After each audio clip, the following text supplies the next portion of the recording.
حي على الفلاح.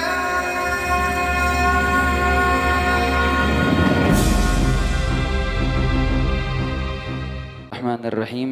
السلام عليكم ورحمة الله تعالى وبركاته. وعليكم السلام ورحمة الله وبركاته. الحمد لله والصلاة والسلام على رسول الله وعلى آله وصحبه ومن والاه.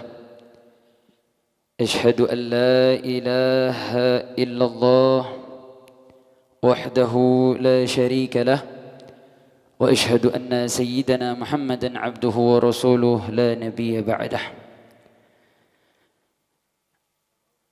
Kepada yang sama kita rindukan, yang sama kita nantikan kedatangannya di tanah air kita, Sayyidul Walid Al-Habib Muhammad Rizik bin Hussein Shihab hafizahullahu ta'ala wa ra'ah wa mata'ana Allah bituli hayatihi syarifah, amin ya rabbal alamin. Dan salam penghormatan kepada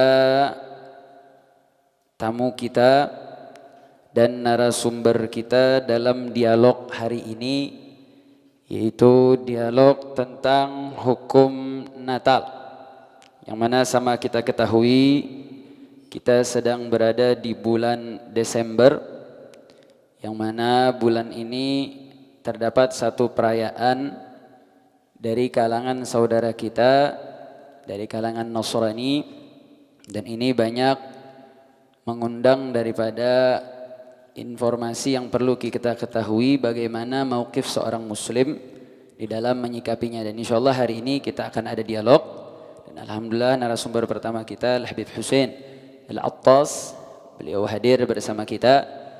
Dan tak lupa juga salam penghormatan kepada Ketua Yayasan Markas Syariah Habib Taufik bin Ismail Al-Habashi, dan Wakil Ketua Umum Insinyur Farid Talib. Begitu juga para asatidz, para tuan-tuan guru, dan juga nanti akan hadir bersama kita Habib Hanif bin Abdurrahman Al-Attas, yang mudah-mudahan dalam dialog kita pada hari ini menjadi sebab turunnya rahmat dan barakah, dan menambah rasa cinta kita kepada agama kita dan kekuatan kita memegang teguh syariatnya Rasulullah sallallahu alaihi wasallam. Nanti insyaallah akan ada beberapa sesi. Dalam prolog ini Al-Fakir sedikit ingin membuka agar sedikit ada pemahaman secara umum tentang apa itu Natal. Dan sebagian kita kutip dari slide yang digubah oleh imam besar kita Al-Habib Muhammad Rizik bin Hussein Shihab. Dalam bahasa Arab, ucapan selamat itu dinamakan tahni'ah. Nah, tahni'ah artinya, sebagian mengartikan diddu ta'ziyah, yaitu ucapan selamat berbanding terbalik dengan ucapan ta'ziyah, yaitu ucapan kesedihan terhadap satu musibah yang ditimpa oleh orang lain. Dan apa sih tahniah? Tahniah itu tawaddud wa idharus surur, itu rasa bahagia dan menunjukkan rasa kebahagiaan tersebut, itu disebut tahniah. Jadi pengucapan selamat merupakan wujud adanya rasa kebahagiaan yang diterima oleh orang lain. Nah, adapun secara bahasa Indonesia kita ambil dari dua sudut pandang etimologi. Secara bahasa ini banyak sumber bahasanya. Nah, kalau kita kenal di Indonesia dengan istilah Natal. Nah, ternyata Natal itu serapan dari bahasa lain, dari bahasa Portugis dis natalis, kemudian dari bahasa Inggrisnya Christmas atau Christus Messes atau Christus Messe atau Xmas, atau yang kita kenal di Indonesia dengan istilah Natal. Dan semua ini memiliki makna secara bahasa hari kelahiran, hari jadi, ulang tahun, dan dirgahayu. Jadi makna Natal ini berkutat makna-makna tersebut. Nah, secara terminologi, secara istilah, Natal itu artinya peringatan hari kelahiran Yesus Kristus sebagai anak Tuhan.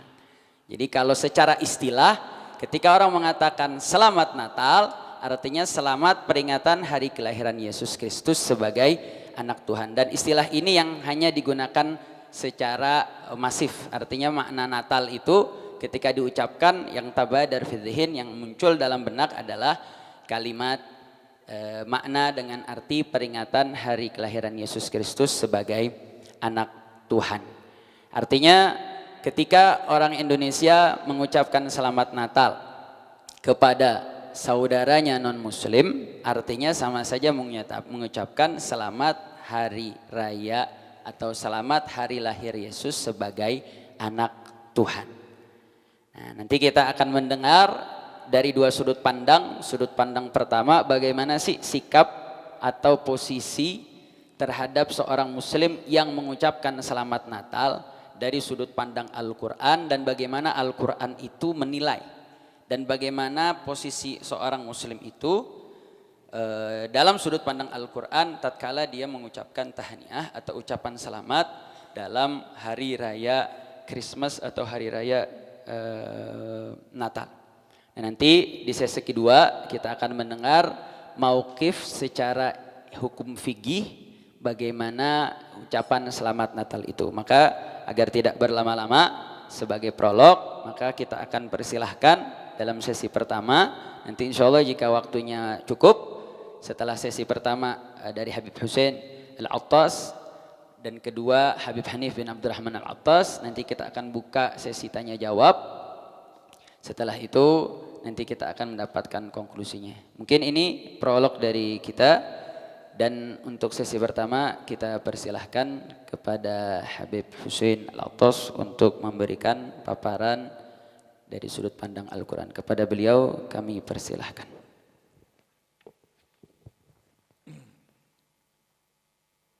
A'udzu billahi minasyaitonir rajim.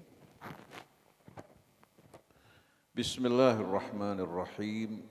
Alhamdulillahi al-wahid al-ahad al-fardis samad alladzi lam yalid wa lam yulad wa lam yakun lahu kufuwan ahad. Walhamdulillahilladzi lam yattakhidh walada wa lam yakun lahu syarikun fil mulk wa lam yakun lahu waliyyun minadh-dhul wa kabbirhu takbira.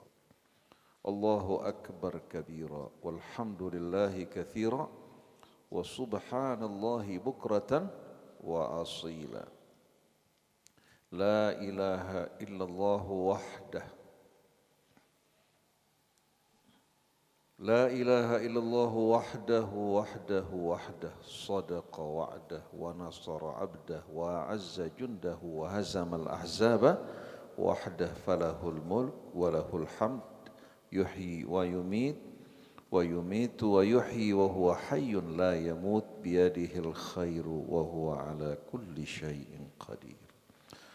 Allahumma salli wa sallim wa barik ala abdika wa rasulika sayyidina wa nabiyyina Muhammadin wa ala alihi wa sahbihi wa man ihtada bihadihi ila yaumiddin. Rabbana atina min ladunka rahmah wa hayyi' lana min amrina rasyada. Allahumma hdina subulas salam wa akhrijna minadh dhulumati ilan nur wahdina ila siratikal mustaqim. Amma ba'du, para jamaah hadirin yang dirahmati Allah Subhanahu wa taala, para asatidzah, para habaib. Alhamdulillah pada kesempatan hari ini di hari Jumat yang penuh dengan rahmat kita dapat berkumpul dalam majelis yang mulia ini. Mudah-mudahan kehadiran dan perkumpulan kita di tempat ini adalah kehadiran dan perkumpulan yang disaksikan oleh Allah, oleh para malaikatnya, dan Allah juga mempertunjukkan kepada Nabi-Nya Muhammad sallallahu alaihi wasallam. Semoga menjadi syafaat bagi kita di hari kemudian nanti yang membuktikan kecintaan kita pada Allah, pada Rasul-Nya. Begitu pula agama yang beliau bawa, yang merupakan rahmat bagi seluruh al-alamin. Para jamaah hadirin yang dirahmati Allah Subhanahu wa taala. Allah Subhanahu wa taala mengutus Nabi kita Muhammad sallallahu alaihi wasallam bukan membawa sesuatu yang bid'ah dan baru. Tapi apa yang beliau sampaikan adalah yang disampaikan oleh para nabi dan para rasul sebelum beliau. Oleh karena itu ketika Nabi Allah Isa menyampaikan kabar gembira kepada para pengikutnya, beliau mengatakan, "Ya Bani Israel, inni Rasulullahi ilaikum, musaddiqan lima baina yadayya minat Taurah, wa mubashiran bi rasuli ya'ti min ba'di ismuhu Ahmad." Falamma ja'ahum bil bayyinati qalu hadza sihrun mubin. Wahai Bani Israel, aku adalah seorang rasul duta yang diutus di tengah-tengah kalian. Tugasku yang Allah amanatkan kepadaku, di samping menyampaikan Injil yang Allah turunkan kepadanya, juga menegaskan kebenaran yang Allah turunkan dalam kitab Taurat. Jadi apa yang beliau bawa sebetulnya serupa dengan yang Allah turunkan dalam kitab Taurat. Oleh karena itu kalau ada penyimpangan yang berbeda dengan apa yang Al-Masih bawa dari isi Taurat, berarti itu merupakan pemalsuan yang dilakukan oleh tangan-tangan kotor. Aku diutus oleh Allah Subhanahu wa taala untuk kembali menegaskan apa-apa yang Allah turunkan dalam kitab Taurat dan menyampaikan kabar gembira bagi kalian dengan seorang Rasul yang datang setelah aku yang bernama Ahmad. Nah, Nabi kita Muhammad sallallahu alaihi wasallam juga sama. Apa yang beliau bawa juga merupakan apa? Merupakan kelanjutan dari apa yang disampaikan oleh Al-Masih dan para nabi sebelumnya. Di mana peran beliau juga sebagai apa? Musaddiqan lima baina yadayhi minal kitab wa muhaiminan alaih. Juga menegaskan kebenaran dari apa-apa yang Allah turunkan pada kitab sebelumnya, baik pada Injil maupun Taurat. Pokok-pokok yang disampaikan oleh Nabi kita tidak berbeda sama sekali. Wa muhaiminan alaih. Kata muhaimin, kita tahu kata haimanah itu dalam bahasa Arab artinya hegemoni. Artinya apabila dijumpai perbedaan-perbedaan pada yang lalu, untuk membuktikan kebenarannya, maka al-haimanah yang menjadi hakim adalah Al-Quran. Yang menjadi hakim adalah Al-Quran. Yang sesuai dengan Quran, maka itu kebenaran yang disampaikan oleh para nabi dan para rasul. Yang tidak sesuai, maka itu merupakan kebohongan yang diada-adakan. Allah tegaskan dalam surah Asy-Syura, "Syara'a lakum minad din ma wassa bihi Nuha." Allah syariatkan dari agama yang merupakan pedoman hidup sesuai dengan apa yang Allah wasiatkan kepada Nabi Allah Nuh, merupakan bapak manusia kedua setelah Adam. Kemudian wa ma wasaina wa ma apa? Wa ma wallazi auhayna ilaika. Dan apa yang kami wahyukan pada kamu juga sejalan dengan apa yang Allah wasiatkan pada Nuh. Wa ma auhayna bihi Ibrahim wa Musa wa Isa. Begitu juga yang kami wahyukan pada Ibrahim, kepada Musa, kepada Isa. Pesan Allah, an aqimuddin, hendaklah kalian menegakkan agama Allah. Bukan menegakkan hawa nafsu kalian, selera kalian, budaya kalian, tapi menegakkan agama Allah yang merupakan pedoman hidup yang datang dari Allah, yang terjaga kesuciannya. Wala tatafarraqu fih, dan jangan kalian bercerai-berai dalam agama Allah. Kabura 'alal musyrikina ma tad'uuhum ilaih. Sungguh sulit berat bagi orang-orang musyrik yang hatinya tidak tulus berserah diri kepada Allah untuk menyambut mengikuti ajakanmu wahai Rasulullah. Allahu yajtabi ilaihi man yasha wa yahdi ilaihi man yunib. Allah akan memilih di antara manusia siapa yang Allah kehendaki, yaitu yang layak untuk menerima hidayah Allah. Dan membimbing mereka yang hatinya kembali seutuhnya kepada Allah. Tapi yang mengikuti agama, mengambil yang dia suka, meninggalkan yang dia tidak suka. Agama mengikuti selera, orang-orang seperti ini akan dijauhkan dari hidayah Allah Subhanahu wa ta'ala. Allah perintahkan nabinya mengumumkan dalam surah Al-Imran. Qul ya ahlal kitab. Katakan wahai para ahli kitab. Ta'alau ila kalimatin sawa'in bainana wa bainakum. Mari bersama-sama kita bersatu. Dalam apa? Dalam kalimat dan prinsip yang sama. Allah na'budu illallah. Itu kita tidak menyembah kecuali hanya Allah. Wala yattakhidha wala nusyrika bihi syai'an. Dan kita tidak mempersekutukan Allah dengan sesuatu apapun. Wala yattakhidha ba'duna ba'dan arbaban min dunillah, dan jangan sebahagian kita mengangkat sebahagian yang lain sebagai rob selain dari Allah. Bagaimana seandainya mereka menolak? Bagaimana seandainya mereka menolak bersatu dalam prinsip yang sama? Maka Allah perintahkan nabinya untuk mengumumkan fa'in tawallau, kalau mereka berpaling menolak seruanmu, ajakanmu, faqulu syahadu bi anna muslimun, maka saksikanlah. Katakan pada mereka, saksikanlah bahwasannya kami orang-orang yang berserah diri kepada Allah. Hanya kepadanya kami menyembah. Hanya kepadanya kami kembali memohon pertolongan dan perlindungan. Itu pernyataan yang Allah ajarkan kepada Rasulnya di saat mereka tidak menyambut seruan Allah.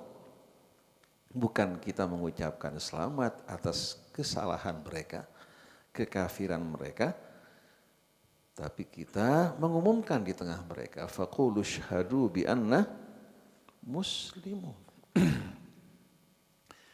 Islam ya, yang merupakan agama satu-satunya yang diridhai Allah.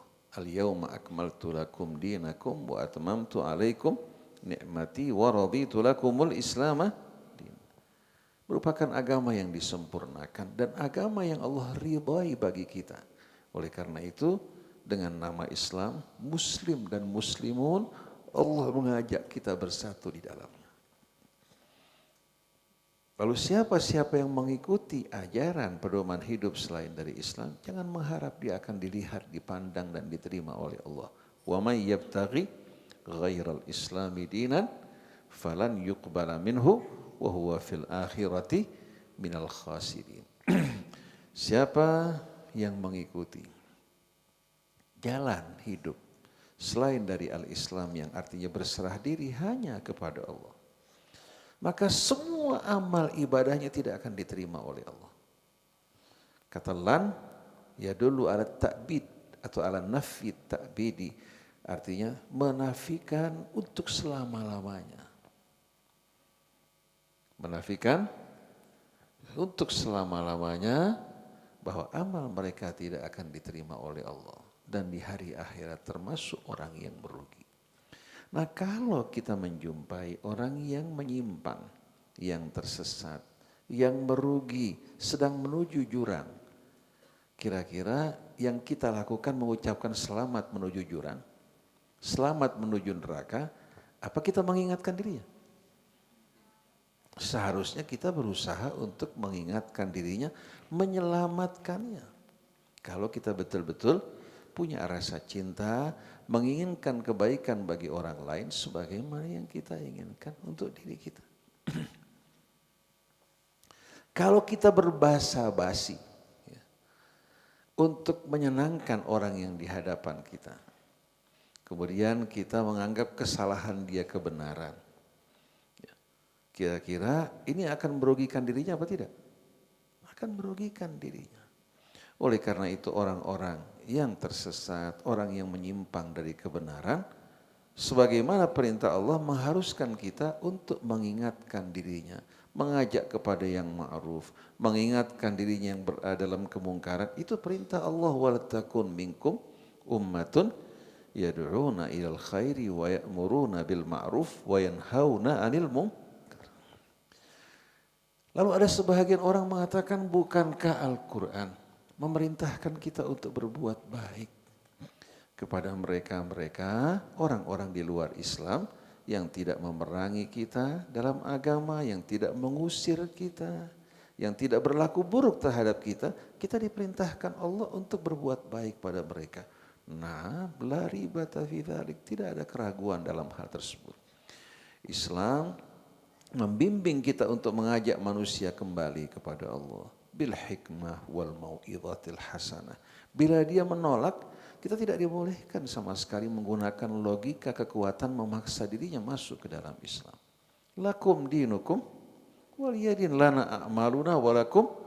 Tapi tetap kita berusaha mengajak, mengingatkan dirinya sebagaimana Rasul lakukan terhadap mereka dengan penuh hikmah. Dan tidak pernah Nabi mengangkat senjata menodong orang-orang yang tidak beriman untuk masuk ke dalam Islam. Tapi mengajak mereka dengan kekuatan logika, dengan akhlak yang baik, pekerti yang luhur, penuh kesabaran menghadapi kebodohan mereka. Nabi tidak pernah dengan para sahabatnya mengangkat senjata terhadap orang-orang yang berbeda agama, kecuali kalau mereka mengangkat senjata memerangi kita, baru pada saat itu Allah mengizinkan mereka untuk mengangkat senjata. Udzina lilladzina yuqataluna bi annahum dzulimu wa innallaha ala nasrihim laqadir. Allah mengizinkan kepada orang-orang yang dianiaya, dizalimi. Untuk apa? Untuk mengangkat senjata dan berperang. Dan Allah untuk membantu menolong mereka, ya, Maha Kuasa. Alladzina ukhriju min diyarihim bighairi haqqin illa an yaqulu rabbuna Allah. Yaitu mereka-mereka yang diusir dari rumah-rumah mereka tanpa dasar kebenaran. Hanya dosa mereka menurut orang-orang kafir ini apa? Mengatakan Tuhan kami Allah. Karena mengatakan Tuhan kami Allah, mereka diperangi, diburu, dibinasakan.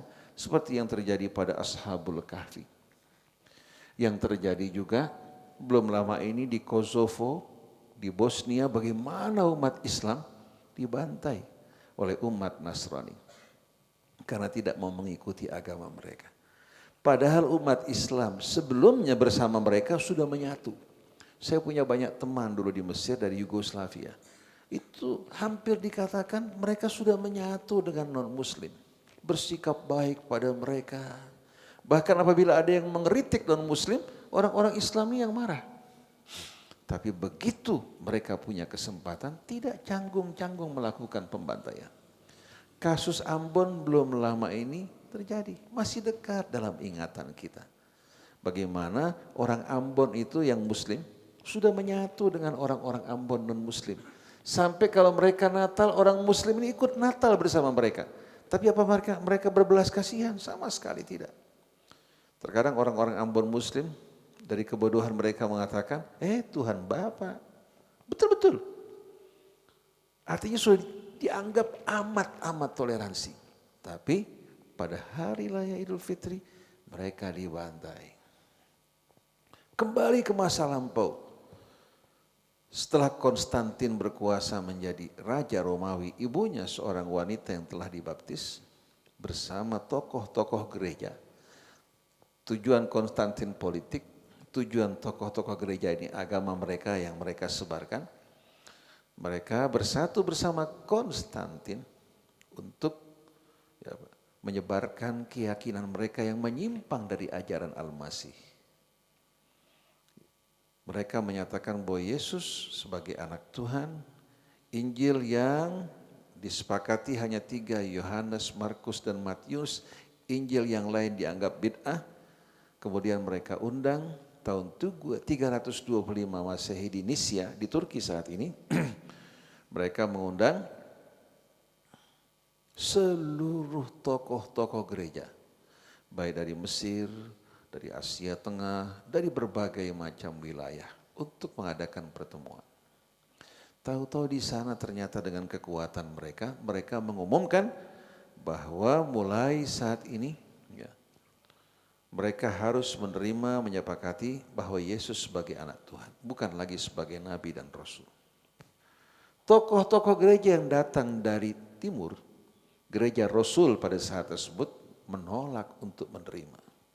Karena gereja rasul mengakui bahwa Yesus atau Al-Masih sebagai Abdullah wa Rasul. Karena penolakan mereka, seusai pertemuan mereka dibantai, diburu, dikejar-kejar.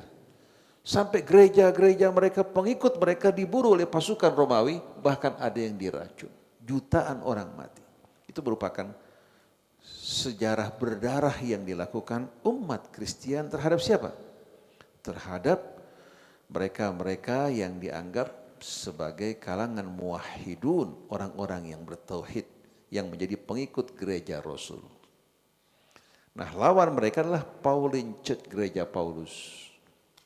Gereja Paulus yang telah menyatukan, mengawinkan ya, agama yang dibawa oleh Al-Masih dengan agama kaum pagan, yang merupakan agama kaum Romawi yang menyembah dewa-dewa yang begitu banyak, yang tidak lagi menggambarkan kemurnian dari ajaran Al-Masih. Nah, para jamaah hadirin yang dirahmati Allah Subhanahu wa taala. Kalau berbicara mengenai kekejaman, berbicara mengenai tidak adanya toleransi, sejarah mencatat apa-apa yang dilakukan umat Nasrani maupun umat Yahudi. Belum lama kita saksikan di Selandia Baru. Bagaimana kebencian mereka apa? Terhadap umat Islam, melakukan pembantaian terhadap orang yang sholat di masjid. Melakukan pembantaian terhadap orang-orang yang sedang sholat di masjid yang tidak melakukan dosa.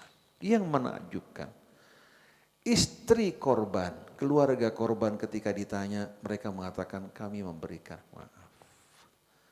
Karena kebodohan orang ini. Yang mati dari keluarga mereka, mereka dambakan untuk mendapatkan syahadah fi sabilillah. Tidak ada dendam di hati mereka.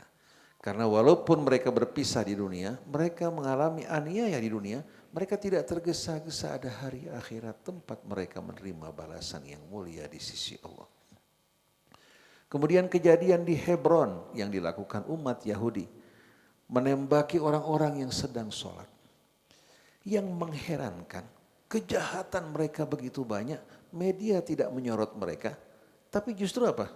Menyoroti perilaku sebagian umat Islam yang melakukan tindakan-tindakan radikal, mereka besarkan, mereka ekspos dan diulang-ulang di media. Dan mereka membangun image bahwasannya umat Islam ini adalah umat yang radikal, masjid-masjid adalah sarang-sarang kaum radikalis. Oleh karena itu sekarang muncul polisi masjid. Polisi masjid. Ada nggak polisi gereja? Nggak ada hadirin sekalian. Oleh karena itu saya katakan Anda boleh taruh polisi, tapi jangan katakan polisi masjid. Karena ini kesannya bahwasannya umat Islam, rumah ibadah mereka merupakan sarang kriminal. Ini merupakan hal yang tidak benar. Nah, kembali kepada pokok permasalahan kita. Bukankah Allah Subhanahu wa taala memerintahkan kita untuk bersikap baik terhadap mereka yang tidak memerangi kita dan tidak mengusir kita dari rumah-rumah kita? Jawabannya, itu merupakan hal yang memang diharuskan Allah. Dalam suratul Mumtahanah Allah berfirman, la yanhakumullah 'anil ladzina lam yuqatilukum fid din wa lam yukhrijukum min diyarikum an tabarruhum wa tuqsitu ilaihim innallaha yuhibbul muqsitin. Allah tidak melarang kalian dari orang yang tidak memerangi kalian dalam agama, tidak mengusir kalian dari rumah-rumah kalian, an tabarruhum, untuk bersikap baik terhadap mereka. Menolong orang yang kesusahan, membantu mereka yang lapar, kemudian juga ikut dalam apa?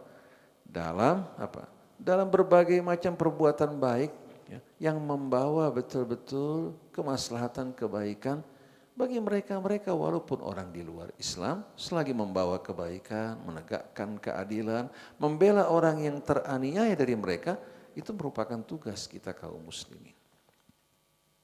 Sedangkan merampas harta mereka, mencemarkan kehormatan mereka, apalagi menumpahkan darah mereka, itu merupakan perbuatan yang diharamkan Allah.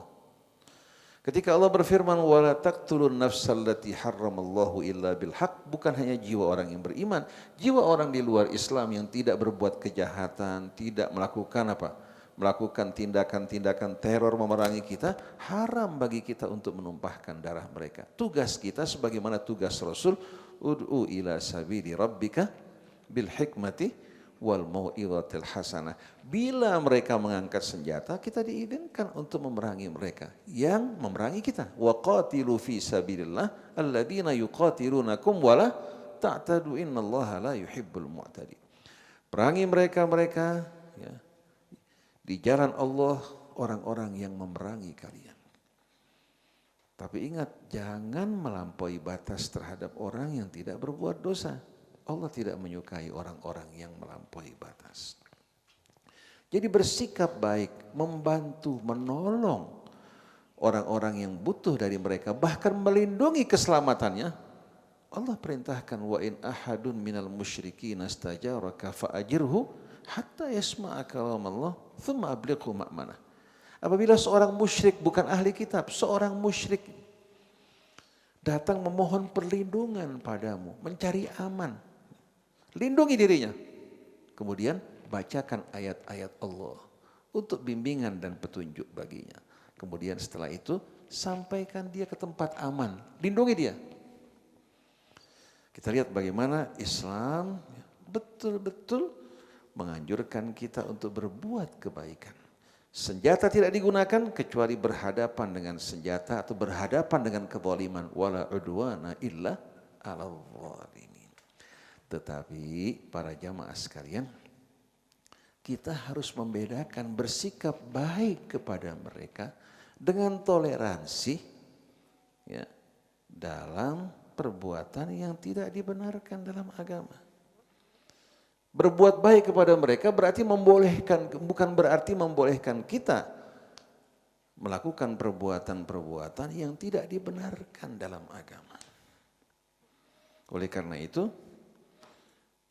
bukan berarti hadirin sekalian, bahagian dari toleransi yang dibenarkan, kita mengakui penyimpangan mereka atau keyakinan mereka yang tidak benar dengan alasan karena ingin menjaga perasaan mereka. Kita mengucapkan selamat kepada mereka atas perbuatan atau tata cara kehidupan yang tidak benar. Kalau orang minum minuman keras, kita ucapkan selamat buat dia, boleh apa tidak?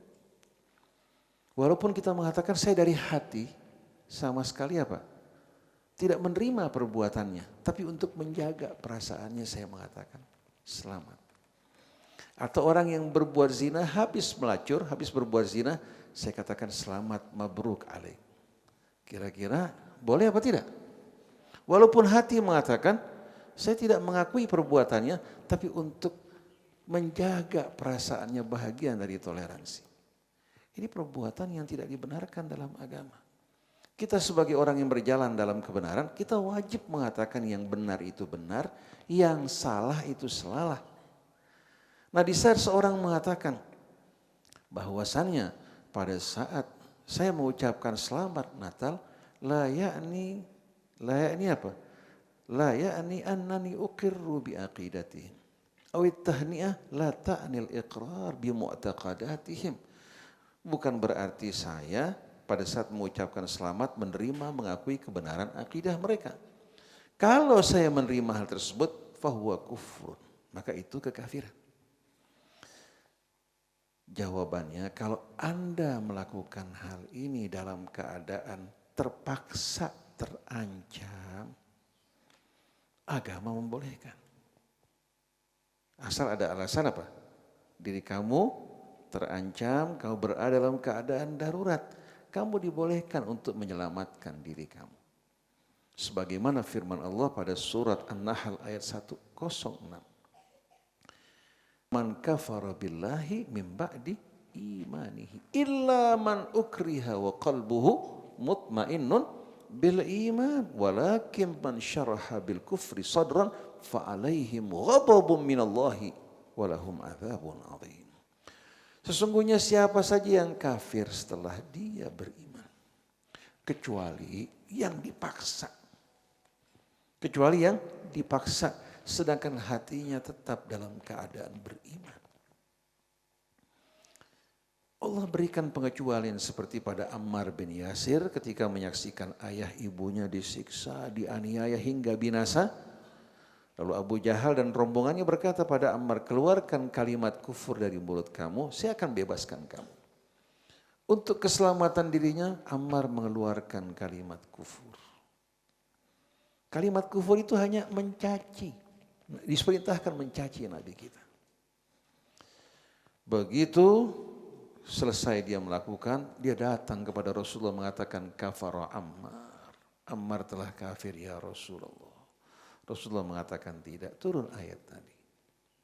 Turun ayat tadi. Bahwa Ammar mengucapkan bukan karena dia menerima kekafirannya. Tapi apa? Tapi karena berada di bawah paksaan. Berarti bukan apa? Bukan seorang yang melakukan dengan kerelaan. Tapi saat ini kita umat Islam yang mayoritas. Pada saat kita mengucapkan selamat kepada seorang non-muslim. Selamat hari Natal. Seperti yang tadi Habib Muhammad katakan. Natal itu artinya memperingati hari lahirnya Yesus sebagai anak Tuhan. Sebagai anak Tuhan. Dan kita tahu bahwasanya semua orang tahu hal ini. Oleh karena itu, seorang yang memberikan fatwa dalam hal ini yang mengatakan bahwa kita di saat mengucapkan selamat Natal, hati saya tidak menerima akidah mereka, hanya bahagian dari toleransi yang menunjukkan sikap baik orang Islam pada orang-orang di luar Islam. Saya bertanya, apa kira-kira yang mendorong kamu untuk melakukan hal ini? Kalau alasan toleransi, ini merupakan hal yang dilarang oleh Allah Subhanahu wa Ta'ala. Berbeda bersikap baik menolong mereka, tapi tetap kamu dalam apa? Dalam iman kamu, keyakinan kamu, dan kebenaran kamu, dengan kita menerima kesalahan. Mengakui hal-hal yang tidak benar. Di saat kamu mengucapkan selamat, berarti apa? Dengan lisan kamu apa? Memberikan persetujuan, memberikan muwafaqah atas apa yang dilakukan. Padahal ini merupakan perbuatan yang amat dimurkai Allah. Kalau kita mengatakan kepada orang berzina, mabruk atau selamat kepada kamu. Dengan kita mengucapkan selamat pada perbuatan syirik, mana yang lebih besar? Innallaha la yaghfiru ayyushraka bihi wa yaghfiru ma duna dzalika liman yasha. Allah tidak akan memberikan ampunan apabila dirinya dipersekutukan. Orang yang mati dalam keadaan musyrik tidak akan ada ampunan baginya. Tapi dia akan memberikan ampunan kepada orang-orang yang melakukan dosa dengan syarat dia tidak mempersekutukan Allah Subhanahu wa Ta'ala. Di saat dia berbuat dosa, berbuat kesalahan, dia menyesali dosanya, kemudian dia meninggal dunia, Allah Subhanahu wa Ta'ala akan ampuni dosanya. Tapi pada saat seorang meninggal dalam keadaan musyrik, jangan harap dia akan mendapatkan ampunan dari Allah. Jadi kita sebagai orang yang beriman harusnya tetap bersikap istiqamah dalam kebenaran kita. Apapun konsekuensinya. Rambu-rambu kebenaran harus jelas. Karena kalau ulama-ulama melakukan penyimpangan, dengan penafsiran yang mereka tafsirkan, yang membenarkan perbuatan mereka, masyarakat awam tidak tahu. Akhirnya nanti mereka akan berkumpul bersama orang di luar Islam, memperingati Natal, bermabuk-mabukan bersama mereka, sebagaimana yang kita saksikan. Bagaimana dalam perayaan Natal atau malam Natal mereka hidup bermabuk-mabukan. Sampai di Inggris, di Eropa, pada satu hari sebelum Natal, mereka pagi-pagi masih bekerja. Sampai sore sebetulnya bekerja. Tapi begitu siang mereka keluar, makan, pulang mereka bermabuk-mabukan semuanya hingga malam hari. Ini perbuatan yang jelas-jelasan apa? Perbuatan-perbuatan yang Allah haramkan untuk kita lakukan. Jadi pada saat perayaan Natal sebagaimana yang kita jumpai, yang terjadi di tengah-tengah mereka adalah acara-acara yang tidak benar, apalagi esensi dan hakikat Natal itu merupakan hal yang bertentangan dengan iman keyakinan kita. Oleh karena itu wajib kita mengatakan yang hak-hak, yang batil itu batil. Kalau mereka menolak ajakan dan seruan Allah, umumkan di tengah-tengah mereka. Faqulu syhadu bi anna muslimun. Kalau kita semua bersikap tegas seperti ini, keluarga kita, anak kita, masyarakat kita, mereka akan tahu batasan antara iman dan kufur. Pendidikan Allah dalam suratul Kafirun begitu jelas hadirin sekalian. Kalau kita baca suratul Kafirun, kata kafir di sini bisa mencakup orang-orang musyrik yang menyembah berhala, bisa mencakup juga apa?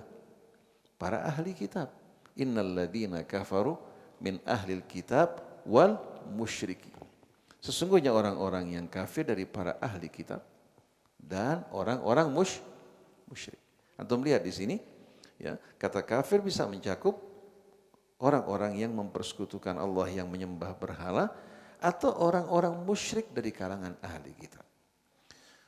Allah Subhanahu wa taala perintahkan nabinya dengan tegas, ya, untuk menyatakan di hadapan orang-orang kafir yang mengajak kepada Rasul untuk melakukan toleransi bersama mereka.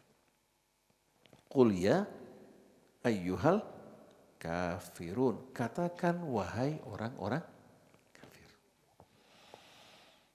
Artinya tanpa tendeng aling-aling, biar orang dapat dengan jelas membedakan apa itu iman, apa itu kufur, apa itu orang yang beriman, apa itu orang yang kafir. Qul ya ayyuhal kafirun la a'budu ma ta'budun. Sekali-kali aku tidak akan menyembah apa yang kalian sembah. Wala antum abiduna ma a'bud. Sebaliknya, dengan keyakinan kalian, dengan keimanan kalian, dengan tata cara ibadah kalian, kalian juga tidak menyembah apa yang aku sembah. Jadi perbedaan hadirin sekalian tidak dapat disatukan. Wala antum abidu nama abud. Saya tidak akan menyembah apa yang kalian sembah, dan dengan apa yang kalian sembah, dengan alasan apapun, apa yang kalian sembah bukan apa yang kami sembah. Lalu kembali diulangi wala ana abidum ma abattum, dan sekali-kali aku tidak apa? Tidak menyembah apa yang kalian sembah. Pertama jumlah fi'liyah, kedua diulangi ditegaskan dengan jumlah ismiyah. Jadi la a'budu ma ta'budun jumlah fi'liyah, yang kedua wala ana abidum ma abattum. Kita tahu jumlah ismiyah di sini yufidu thubut wal dawam, yang menunjukkan apa? Ats-tsubut wal dawam, artinya tetap dan selama-lamanya tidak akan melakukan apa yang kalian lakukan dari tata cara peribadatan. Jadi la a'budu ma ta'budun wala antum abiduna ma a'bud wala ana abidum ma abattum. Lalu kembali diulangi dengan cara yang kalian lakukan, kecuali kalian beriman kepada Allah, tidak mempersekutukan dengan sesuatu. Sekali-kali apa yang kalian lakukan tidak sama dengan apa yang kami lakukan. Apa yang kalian sembah berbeda dengan apa yang kami sembah. Yesus menurut kalian anak Tuhan, menurut kami Al-Masih adalah Abdullah wa Rasuluh. Mana mungkin sama? Tapi walaupun demikian bukan berarti kita dibolehkan oleh Allah untuk memaksakan mereka masuk ke dalam Islam. Dengan perbedaan yang begitu jelas, dan ini harus dijaga. Tidak mungkin sama sekali kita mencampur di antara yang hak dan batil, mencampur di antara iman dan kufur. Setelah jelas hal ini, lakum dinukum waliyadin. Bagi kalian agama kalian, silahkan kalian lakukan. Tapi bukan berarti kami membenarkan keyakinan kalian. Tapi kami tidak akan memaksa kalian untuk menerima keyakinan kami. Tapi apa? Walakum dinukum waliyadin, dan bagi saya ya, juga apa? Keyakinan saya, keimanan saya, agama saya. Nah di luar ini kalau mereka butuh pertolongan, mereka dalam kondisi ketakutan membutuhkan perlindungan, atau mereka butuh makan, mereka butuh pakaian, kita bantu mereka. Antabarruhum, selagi mereka tidak apa? Selagi mereka tidak memerangi kita, tidak memusuhi kita, tidak mengusir kita dari tempat-tempat kediaman kita. Ini yang Allah ajarkan. Jadi kalau orang bertanya apa dalil yang mengharamkan kita untuk mengucapkan selamat kepada mereka yang memperingati hari Natal, jawabannya jelas dalam suratul Kafirun, begitu jelas. Jelas nggak dalam suratul Kafirun? Begitu jelas. Dalam suratul Ikhlas kita diperintahkan untuk menegaskan qul, walaupun ayat ini turun pada Rasulullah, tapi berlaku untuk setiap mukhatab yang menerima ayat ini. Qul huwallahu ahad, katakan sesungguhnya Allah adalah Tuhan yang Maha Esa, yang ahad. Lam yalid, dia tidak melahirkan. Kalau dia melahirkan, satu hari nanti kerajaannya akan diwarisi. Dia langser, digantikan oleh apa? Anaknya. Walam yulad, tidak pula dilahirkan. Kalau dia dilahirkan berarti kekuasaannya warisan dari Tuhan sebelumnya. Kalau hukum ini berlaku, berarti kita nggak tahu Tuhan sekarang ini generasi keberapa? Generasi keberapa? Walam yakun lahu kufuwan ahad, dan tidak ada sesuatu yang setara yang serupa dengan dirinya. Qul huwallahu ahad, Allahus samad, lam yalid walam yulad walam yakun. Nah, sebagaimana dia ahad, kita berasal daripadanya, segala sesuatu berasal daripadanya, maka dengan sendirinya segala sesuatu juga kembali kepadanya. Nah, kita sebagai umat yang beriman, kita kembali kepada As-Samad dalam menerima tata cara kehidupan kita, dalam memanjatkan doa kita, permohonan kita, perlindungan kita. Begitu pula yang kita sembah hanyalah Allah. Kalau segala sesuatu berawal dari Allah, dia tidak berawal dari sesuatu. Kalau segala sesuatu berakhir, kembali kepada Allah, sedangkan dia tempat kembalinya segala sesuatu. Huwal awwalu wal akhiru wal zahiru wal batin wa huwa bikulli syai'in alim. Nah, para jamaah sekalian, larangan bagi kita untuk mengucapkan selamat pada satu hal yang tidak benar, tujuannya untuk menegaskan yang benar itu benar, yang batil itu batil, agar umat tidak berada dalam kebingungan, kesamaran. Nah, kita jumpai ada sebahagian fatwa, walaupun bertentangan sebenarnya dengan ijma para ulama, yang membolehkan untuk mengucapkan selamat Natal, menimbulkan kebingungan di tengah umat. Akhirnya sebahagian bukan hanya mengucapkan selamat Natal, malah menghadiri acara mereka, minum bersama mereka, mabuk bersama mereka, mengikuti juga tata cara kehidupan mereka. Padahal Allah berfirman dalam suratun Nisa, wa may yushaqiqir rasul mim ba'di ma tabayyana lahul huda, wa may yushaqiqir rasul mim ba'di ma tabayyana lahul huda nuwallihi ma tawalla wa nuslihi jahannam wa sa'at masir. Siapa yang menentang Rasul, tidak mengikuti bimbingan petunjuk Rasul, setelah jelas petunjuk Allah baginya, kami akan biarkan dia menempuh jalan yang dipilih, nuwallihi ma tawalla, tapi apa? Wa nuslihi jahannam, kami akan masukkan dirinya ke dalam api neraka jahannam. Wa sa'at masira, dan itu seburuk-buruknya tempat kembali. Kalau kita mengaku beriman pada Allah, beriman pada Rasulnya, seharusnya kita mengikuti bimbingan petunjuk Rasulnya, hidup dengan cara hidup yang beliau ajarkan.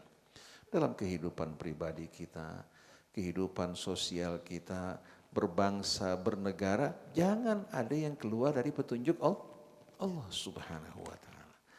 Oleh karena itu di saat kita menjumpai orang yang berbuat kebaikan, berbuat kebenaran, ucapkan salam bagi mereka, doakan.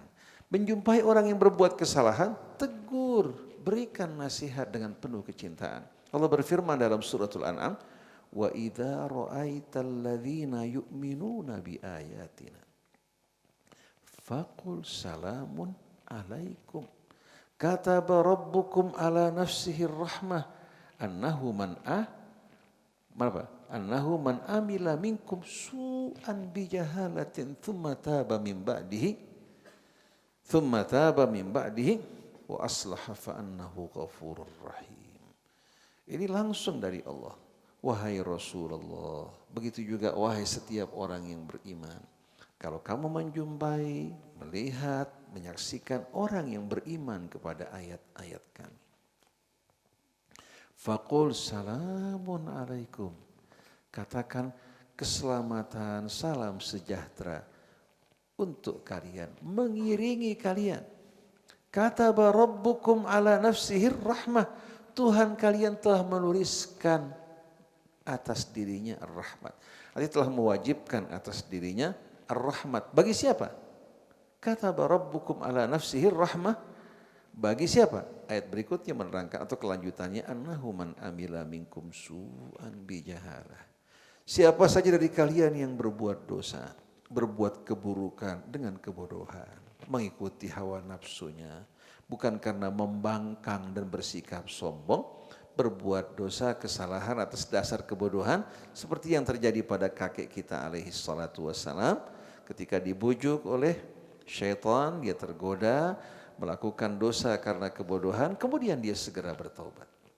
Siapa saja di antara kalian yang berbuat keburukan, berbuat dosa atas dasar kebodohan, bukan kesombongan, keangkuhan, kemudian dia memperbaiki dirinya, ya, bertaubat dan memperbaiki dirinya, Allah Subhanahu wa taala Maha Pengampun lagi Maha Penyayang.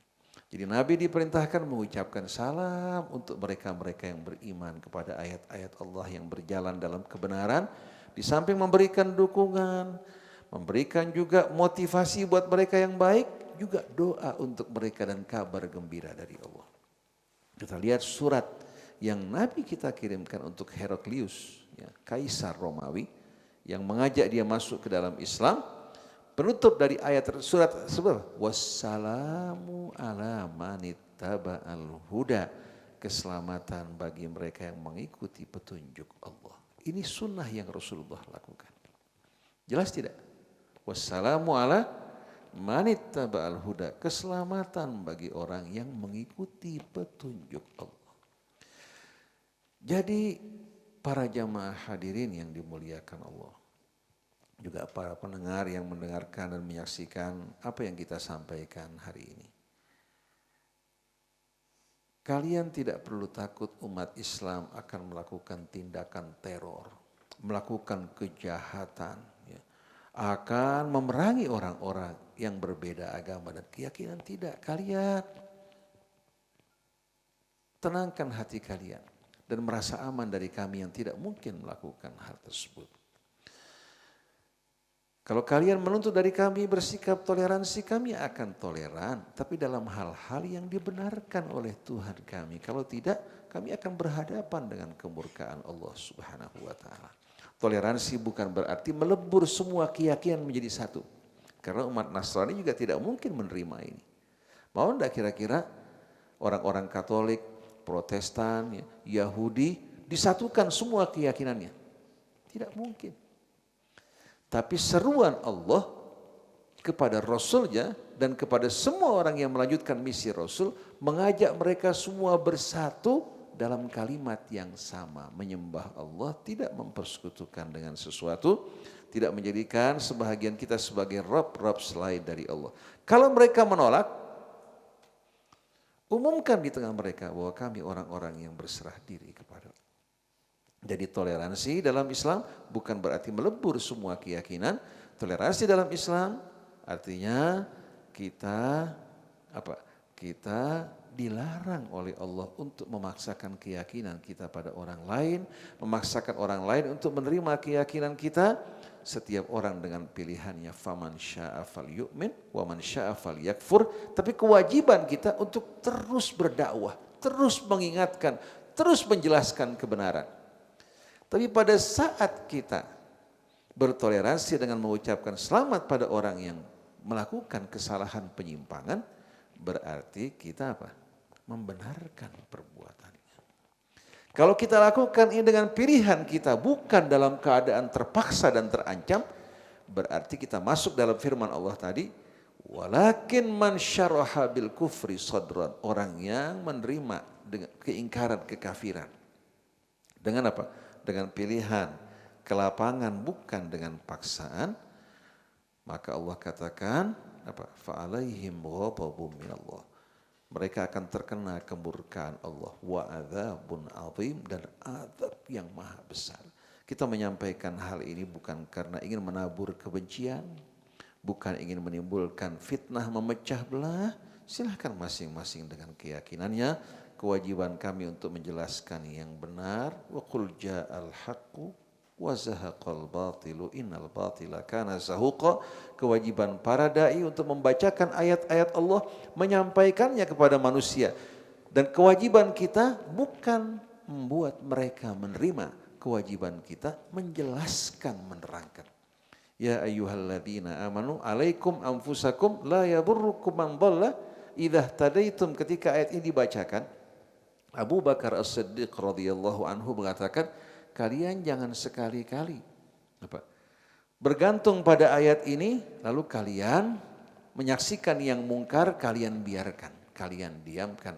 Aku mendengar Rasulullah mengatakan, hendaklah kalian melakukan amar ma'ruf dan bernahi mungkar, kalau tidak Allah akan meratakan kalian dengan adabnya, kemudian kalian berdoa, Allah tidak akan kabulkan doa kalian. Jadi artinya kalau sudah kita menyampaikan, memberikan peringatan, memberikan penjelasan, dan telah jelas yang hak dan yang batil, kemudian orang memilih jalannya, kita tidak bertanggung jawab atas dosa, kejahatan, penyimpangan orang lain. Oleh karena itu betapa mengerikan dan menakutkan orang-orang yang seharusnya menjelaskan yang batil itu batil, yang hak itu hak, tahu memberikan selamat kepada orang-orang yang dalam kebatilan. Ini merupakan kejahatan terhadap kemanusiaan dan pengkhianatan terhadap Allah yang telah menciptakan kita, menciptakan langit, bumi, dan melimpahkan rahmatnya atas kita semua. Jadi apa yang kita sampaikan bukan karena kedengkian, bukan karena kita umat yang intoleran, sama sekali tidak. Toleransi kita begitu besar. Tapi kita tidak akan menerima sama sekali apabila kita diharuskan menerima atau menganggap yang batil itu hak atau yang hak itu batil. Ini tidak mungkin sama sekali kita lakukan.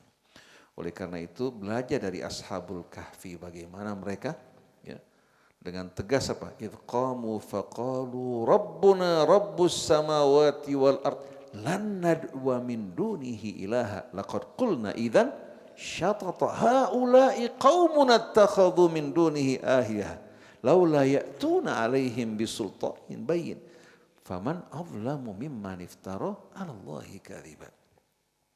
Ketika mereka dibawa di sidang di hadapan raja yang berkuasa yang menyimpang dari kebenaran dan mempersekutukan Allah, mereka mengatakan dengan tegas tanpa ragu-ragu, Rabbuna Rabbus samawati wal ard, Tuhan kami, Rabb kami adalah Rabb yang menciptakan langit bumi, yang memerintah di langit dan bumi.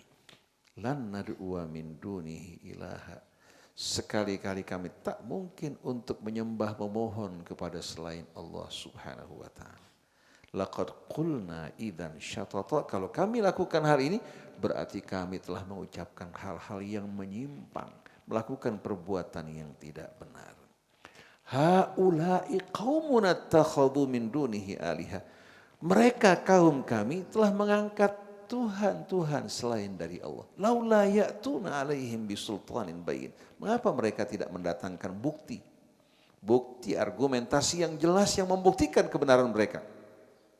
Laula ya'tuna alaihim bisultanin bayyin faman adlamu mimman iftara 'ala Allahi kadziba. Maka siapakah orang yang lebih zalim, yang lebih aniaya dari orang yang berani mengada-adakan kebohongan atas nama Allah. Ini yang seharusnya dilakukan umat Islam. Kalau mereka dulu melakukan hal ini, mengucapkan hal ini di hadapan ancaman, dikejar, dibunuh, sampai mereka melarikan diri, Dan Allah tidurkan mereka dalam goa selama 300 tahun. Yang mengherankan kita umat Islam mayoritas. Umat Islam yang dominan.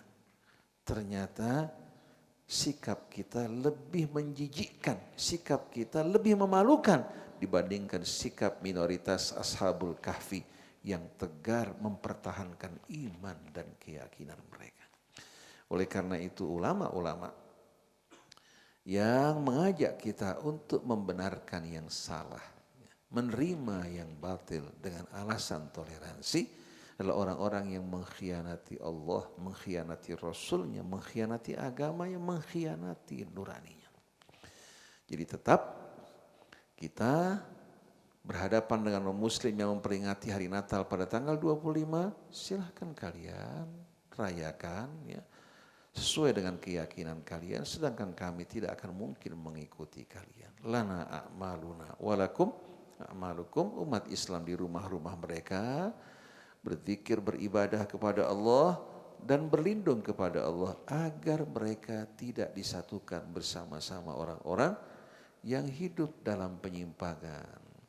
Tapi kalau kita kumpul bersama mereka, merestui perbuatan mereka, maka kita yang telah tahu kebenaran akan lebih buruk dari mereka-mereka yang hidup tumbuh di tengah-tengah kebodohan. Mudah-mudahan Allah Subhanahu wa taala melindungi kita, keluarga kita, bangsa kita, umat Islam dari penyimpangan yang akan membuat mereka terjerumus dalam murka Allah dan kesesatan. Subhanakallahumma wa bihamdik, asyhadu an la ilaha illa anta, astaghfiruka wa atubu ilaik, wal afu minkum. Wassalamu alaikum warahmatullahi wabarakatuh.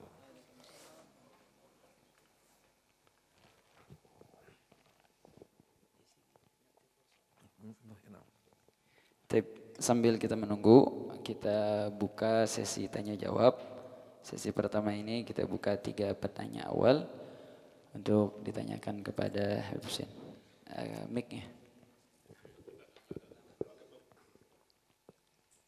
Assalamualaikum Ustaz. Waalaikumsalam. Masalah Natal itu sebenarnya kan bukan masalah baru ya. Di zaman Rasulullah pun Natal sudah ada pasti. Karena zaman Rasulullah hidup bersama non Muslim juga kan saat itu. Apa sikap Rasul saat itu terhadap mereka pada saat Natal seperti ini? Terima kasih. Bismillahirrahmanirrahim. Pertanyaan tadi, ya, apakah benar Natal telah diadakan pada zaman Rasul? Jawabannya tidak. Jawabannya tidak. Jadi jauh setelah Konsili Nisia tahun 325, umat Kristen masih tidak memperingati hari Natal. Masih tidak memperingati, tetap mereka memperingati hari-hari agama mereka, tapi berkaitan dengan hari Natal, mereka tidak peringati. Sebagaimana tadi disampaikan oleh Habib Muhammad bin Hussein, bahwa kata Natal itu berasal dari bahasa Portugis kan. Bahasa Portugis. Kita lihat ya, dari bahasa ini masuk ya ke negeri kita. Ini menunjukkan masa-masa yang belum lama sebetulnya. Dan kalau dikembalikan sebelumnya kita jumpai, Natal ini sebetulnya dilakukan ya bukan oleh gereja Rasul, tapi dilakukan oleh gereja Pauline Church yang meyakini bahwa Yesus sebagai anak Tuhan. Jadi mereka tidak memperingati ya, hari lahirnya Al-Masih ya, sebagai Nabi dan Rasul. Sebagai Nabi dan Rasul, tapi yang mereka peringati adalah hari lahirnya Yesus sebagai anak Tuhan. Dan ini dilakukan oleh para pengikut gereja Paulus. Gereja Paulus bagaimana kita tahu ya, yang berasal dari seorang yang bernama Paulus yang lahir kurang lebih pada tahun 3 Masehi. Dia tumbuh ya, betul-betul menentang ajaran Al-Masih. Oleh karena itu termasuk orang yang paling gencar memerangi ajaran yang dibawa oleh Al-Masih alaihi salatu wassalam. Dan dia juga ada yang mengatakan dari pihak bapaknya Yahudi, ada yang mengatakan dari pihak ibunya Yahudi.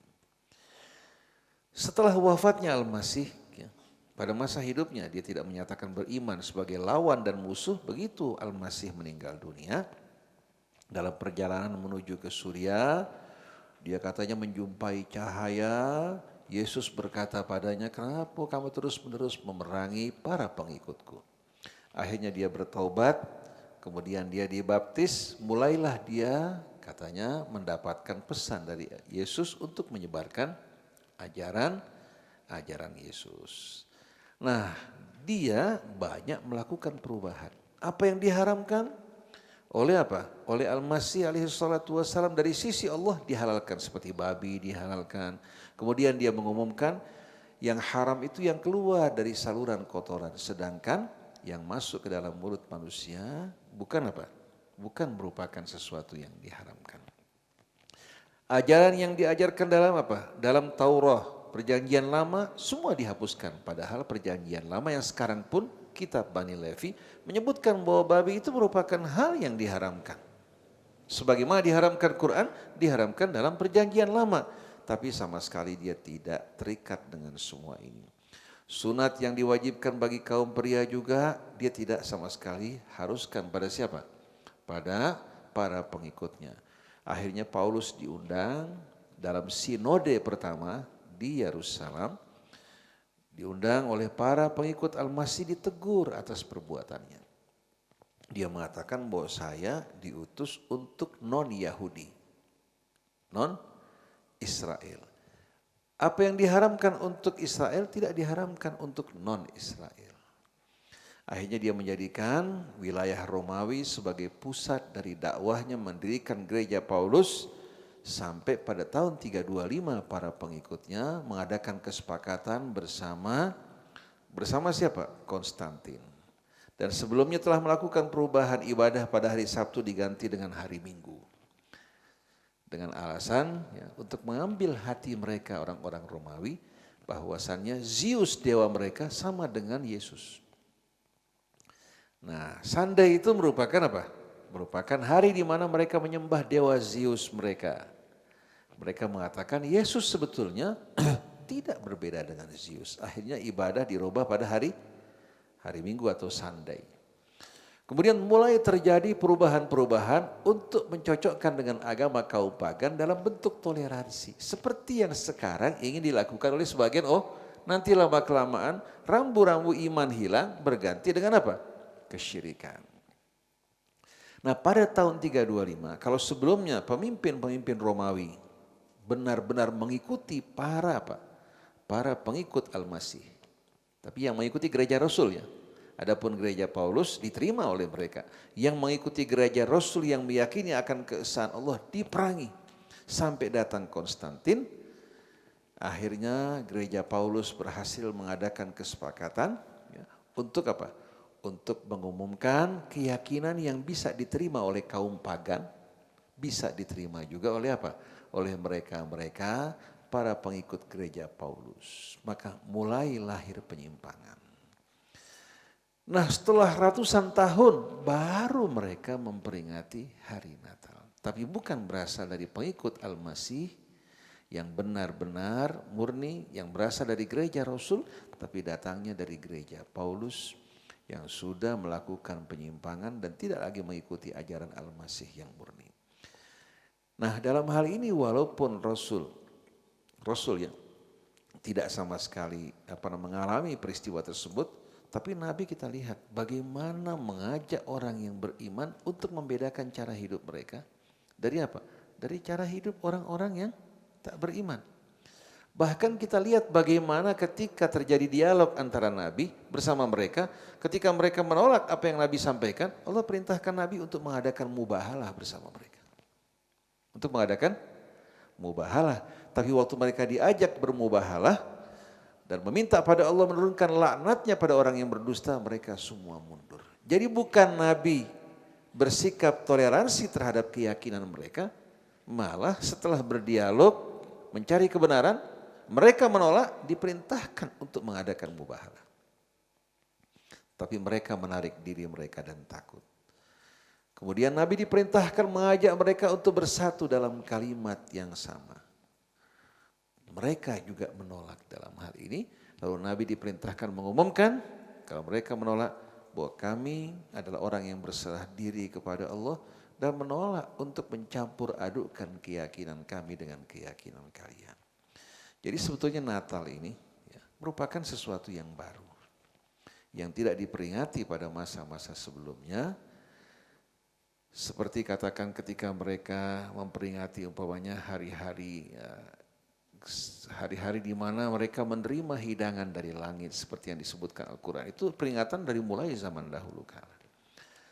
Tapi umat Islam ikut gak melakukan? Sama sekali tidak melakukan. Nah kalau mereka berdalil bahwa sahabat pernah mereka sholat di gereja karena tidak ada tempat, ini gak ada masalah. Sholat di gereja yang mereka sembah Allah Subhanahu wa ta'ala. Katakan di Selandia Baru mereka mengizinkan gereja mereka untuk apa? Untuk umat Islam mengadakan sholat Jumat. Tinggal mereka tutup simbol-simbol yang tidak sesuai dengan Islam. Karena mereka ingin sholat di jalan tidak diizinkan, dianggap mengganggu kepentingan umum. Mereka diizinkan untuk sholat di gereja. Mereka sholat. Melakukan sebagaimana yang Allah perintahkan, simbol-simbol yang mereka anggap tidak baik mereka tutup. Tapi mereka tidak mencaci, tidak memaki orang-orang di luar Islam karena tugas kita berdakwah. Adapun memaki sembahan mereka, memaki juga tata cara ibadah mereka tidak dibenarkan. Wala tasubbul ladzina yad'una min dunillah fayasubbullaha adwan bighairi ilmin. Jangan kalian mencaci mereka-mereka yang disembah selain dari Allah atau mencaci maki katakan keyakinan mereka. Akhirnya mereka akan berbalik mencaci Allah Subhanahu wa ta'ala atas dasar kebodohan. Jadi kita tidak dibenarkan mencaci, memaki atau meledek menggunakan kata-kata poyokan, tidak. Tapi dialog menyampaikan kebenaran tanpa meledek, tanpa memoyok, itu merupakan hal yang diperintahkan Allah untuk menyelamatkan orang-orang yang jauh dari kebenaran. Yang unik umat Nasrani menganggap kita ini domba-domba yang tersesat yang perlu mendapatkan hidayah. Dianggap sebagai domba yang tersesat. Nah, alangkah indahnya kalau kita mengadakan dialog di televisi tentang ketuhanan dengan cara yang baik, santun. Ini akan membawa kita untuk menemukan kebenaran. Tapi kalau kita diperintahkan menerima, mengakui apa? Mengakui keyakinan mereka. Atau dengan toleransi kita mengucapkan selamat pada keyakinan mereka. Ini yang tidak dibenarkan dalam agama. Oleh karena itu, madhab yang 4 kita lihat bersepakat dalam hal ini. Kalau ada yang mengatakan ada sebagian pendapat dari kalangan Hanabilah, tidak ada satupun dari mereka yang mengatakan dibolehkan mengucapkan selamat Natal. Nah yang terbaik kita kembali kepada Al-Quran, kembali kepada Rasul, kembali kepada kemurnian agama kita. Kita memberikan selamat pada orang yang berada dalam kebenaran, yang menerima kebenaran, beriman pada ayat Allah untuk mendukung mereka. Sedangkan yang salah ingatkan. Ajak untuk kembali kepada kebaikan. Itu jalan yang benar. Dan kita juga nggak memaksa mereka untuk ikut bersama-sama melakukan Hari Raya Idul Fitri. Kalau sekarang begitu datang Lebaran, sampai non-Muslim menggunakan kopiah hitam. Di tol-tol juga orang pakai kopiah hitam. Begitu Natal, tahu-tahu apa? Mulai kita saksikan pohon-pohon Natal, acara-acara keagamaan terdapat di wilayah umat Islam. Kan aneh luar biasa. Kalau mau toleransi kepada orang lain berkaitan dengan hak kamu. Jangan hak Allah. Kita apa? Kita kurangi karena kita ingin menjaga perasaan orang. Kalau kita punya duit 1 miliar, orang butuh kita berikan 500 juta. Atau orang berhutang pada kita, kita maafkan. Itu toleransi yang indah. Tapi yang bukan hak kita itu hak Allah. Kok atas dasar apa kita bersikap toleransi pada hak Allah? Boleh nggak kira-kira?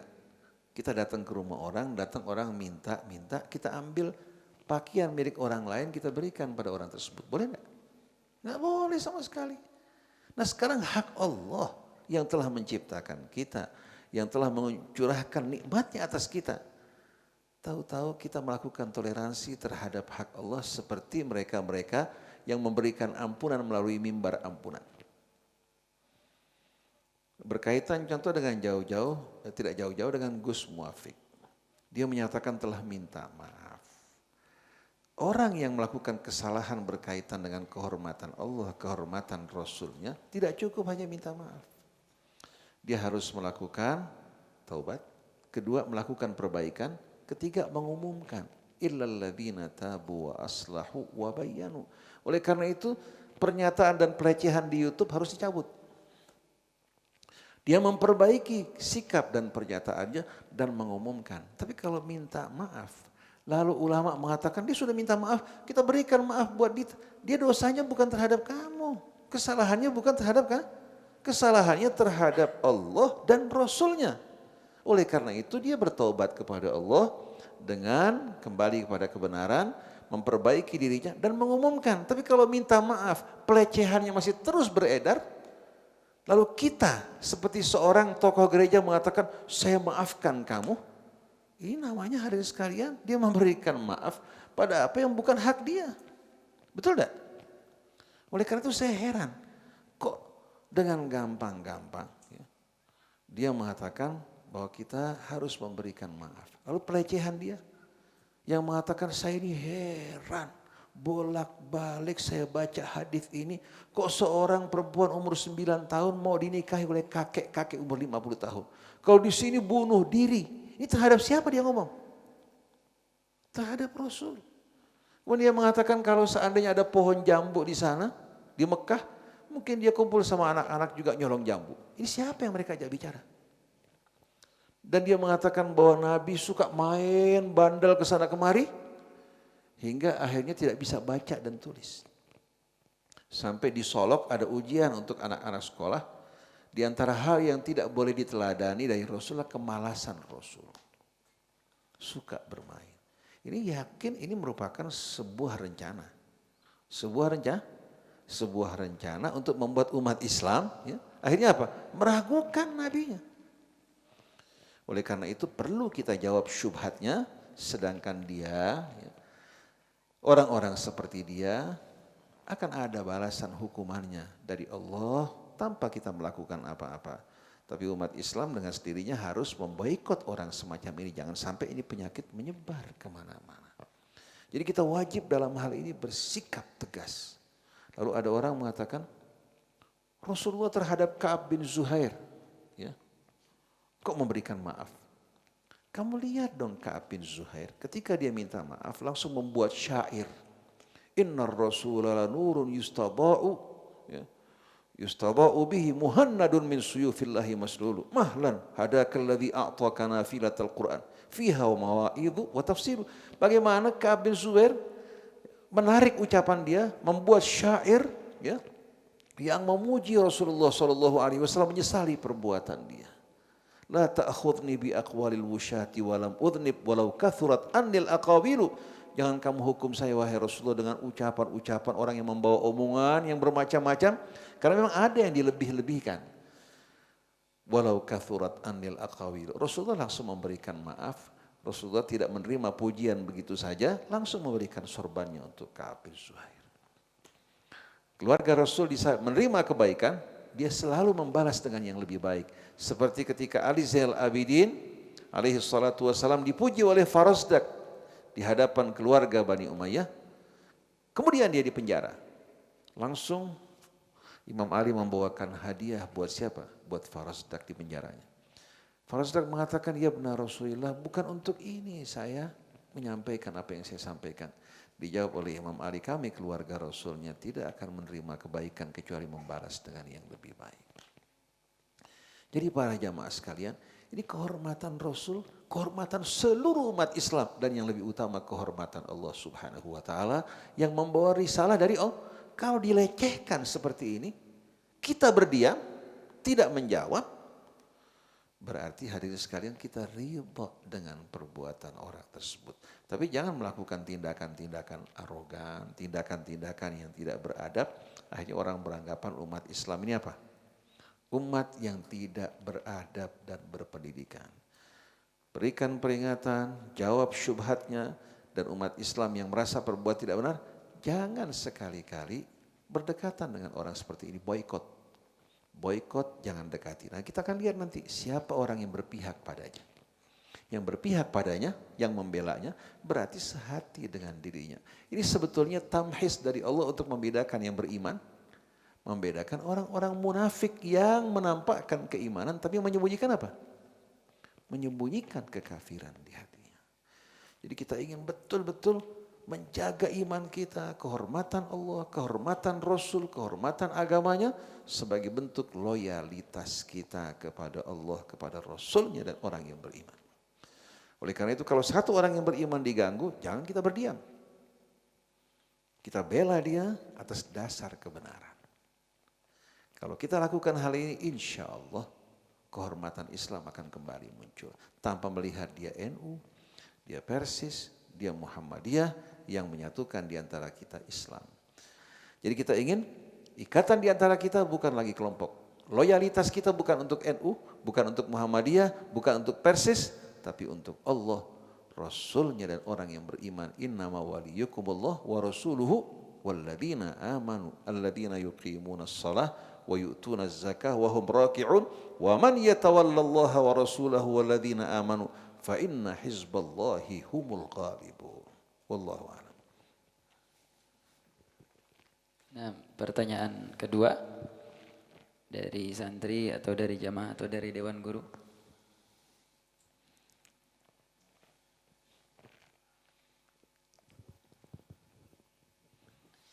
Baik, mungkin ini Habib, mungkin melanjutkan dari pertanyaan Habib Taufik tadi, kita melihat Nabi SAW Allahumma shalli wa sallim.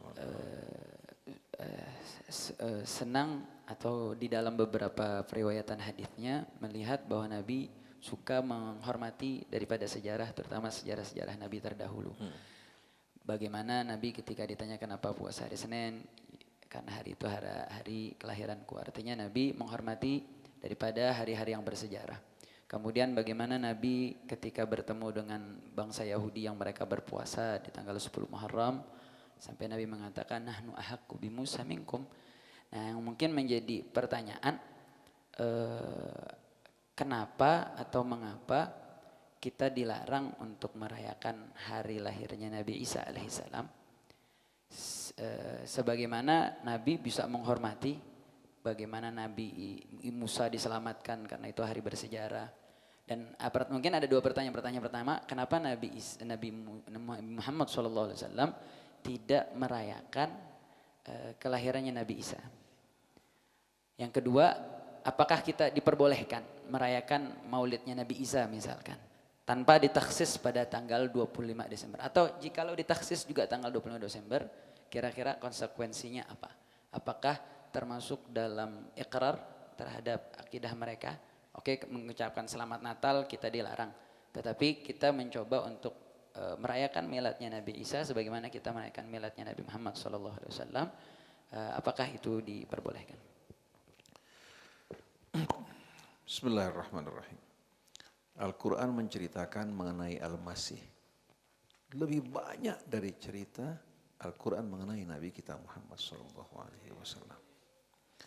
Artinya kalau kita lihat gambaran Al-Quran mengenai Al-Masih begitu indah dalam surat Maryam, dalam surat Al-Imran, dalam surat An-Nisa. Gambaran bahkan dalam kitab mereka tidak terdapat seperti yang diceritakan dalam Al-Quran.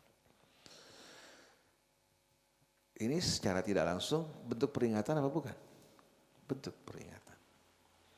Kalau seandainya kita diajak untuk memperingati lahirnya Isa Al-Masih alaihi salatu wassalam sebagai Nabi dan Rasul, kita akan sambut undangan tersebut. Kita akan sambut undangan tersebut. Artinya umat Islam berkumpul bersama-sama memperingati Al-Masih, katakan di bulan April atau di bulan Mei pada saat korma dalam keadaan matang sebagaimana yang diceritakan oleh apa? Al-Quran, kita akan sambut. Pada saat kita memperingati Al-Masih berarti kita membawakan kisah hidupnya, risalah yang beliau sampaikan. Itu kan indah sekali kan? Bahagian dari fadzakir inna dzikra tanfa'ul mu'minin. Jadi kisah para nabi yang Allah ceritakan dalam Al-Quran, Musa, Isa dan lain sebagainya, ini bentuk secara tidak langsung peringatan. Dialog para nabi bersama kaum musyrikin dalam surat Al-A'raf. Ya. Dialog yang begitu indah, ini peringatan untuk mengingatkan kita bagaimana kita berdakwah menghadapi orang-orang di luar Islam dengan metode yang dilakukan oleh para nabi. Jadi kata-kata peringatan atau dzikra itu Quran menganjurkan. Mungkin orang bertanya, kenapa kok sahabat Nabi tidak memperingati maulid Nabi? Kita bertanya, yang diceritakan para sahabat setiap hari apa? Yang diceritakan para sahabat setiap Nabi Rasul, tujuan dari peringatan di tanggal 12 Rabiul Awal adalah untuk mengingat Rasul. Jadi sahabat tiap hari membicarakan mengenai Rasul dan Al-Quran. Kalau tidak ada perayaan secara khusus, kalau perayaan kita kan setahun sekali. Kalau sahabat setiap hari melakukan hal tersebut, menghidupkan sunnah Nabi-Nya. Betul enggak? Nah begitu hari ini sekalian waktu berlalu, ya, waktu berlalu cukup lama, mulai orang lupa kepada Rasulullah. Orang lebih banyak menghafal pemain bola, Maradona, sejarah hidupnya, sampai yang saya anak perempuan. Anak perempuan hafal pemain-pemain bola. Artis-artis, penyanyi-penyanyi, betul enggak?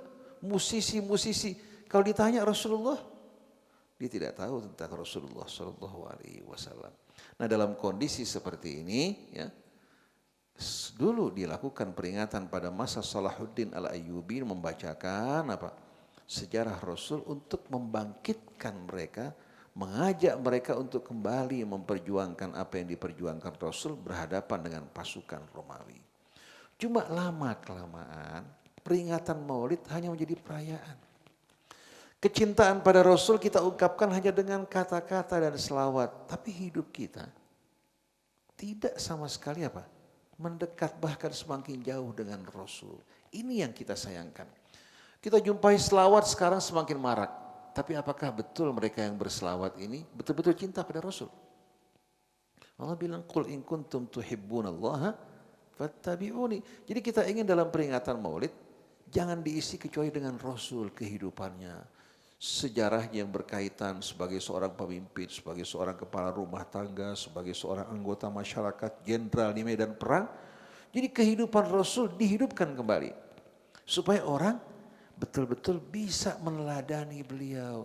Tapi kalau maulid Rasul dijadikan ajang pertarungan, mencaci sana, mencaci sini, memerangi sana, atau kata-kata yang kotor, ini berarti mengatasnamakan Rasul Shallallahu Alaihi Wasallam. Ini kan berbahaya sekali kan.